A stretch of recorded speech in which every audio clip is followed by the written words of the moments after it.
Good afternoon, everyone. This is All Things Books and Publishing, a podcast from Midnight Publishing with your host, myself, Yvonne Mason, and Mary Brotherton, my right, left arm, my brain some days, my sounding board on days that people take me off. And today... I am what I am. She's a lot of everything. Today we're going to talk about, in this workshop, manuscripts and why we ask for them the way we do. The chat room is open. If you go over to our Midnight Publishing group page on Facebook and click on the Off the Chain link, you will get us live. If nobody does it, that's okay. We'll carry on because it's going to go up all over the internet. Anyway, now before we get started, we are on YouTube TV, and this thing also feeds live on YouTube. So if you're at home, just click on YouTube TV and we pop right up. We're always on the front page. I mean, with 4,070,843 viewers, why not?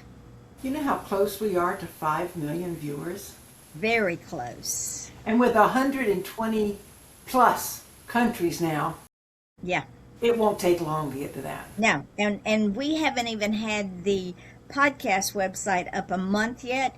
We're already at 12,002 views just on the All Things Books and Publishing.riverside.com/podcast. Wow. We're 24,000 on TikTok, and we are $44.98 on our author website. So if you put all of that together, we're pretty close to 5 million overall. Not to mention, I never did count how many book sites are selling our books. I need to do that. I think it's more than 24. And I just had that thing out. I was working on that this morning because we are found literally everywhere. Everywhere. We're on everywhere. Riverside, YouTube, Facebook, Deezer, Pinterest, Mastodon, Threads, LinkedIn, Stack, X, TikTok, Blue Sky, Tumblr, Blue Sky. That's I'm counting my fingers, 13. And then we're on bookseller websites like Majors and Quinn up, I think they're in Minnesota. Fetronelli, which is Italian. BOL, I believe, is Danish. Al Libris, which I don't know where they're from. Barnes and Noble. Foils. Oh, I forgot to mention Mastodon a minute ago, so that brings it up to 14. Amazon, Something or Other Books, Thrift Books, Books.org, that's 10. Bokus, that is a Swedish website, Bookshop.org, Books A Million, Waterstones, I believe is British, Omero, Netherlands, Google Books, of course, Abe Books, Goodreads, Saxo, which is one of the Scandinavian countries. I don't remember which. Plus Midnight Publishing. That's 20 different places you can go to buy your books. And we are an international book company. Yes. And that's why, hence the books that are in the Netherlands and England and you know what I haven't done, because I've just finished submitting my 20th book to Midnight Publishing, I think. Might be 19th, but 24 hours ago I sent Yvonne my manuscript, and today she's like, check this out. What do you think about this? We're ready to go if you are. I'm like, oh, okay, good to go. Let's do it. And I'm like, ah. But one thing that I haven't done, I mean, we've Googled ourselves.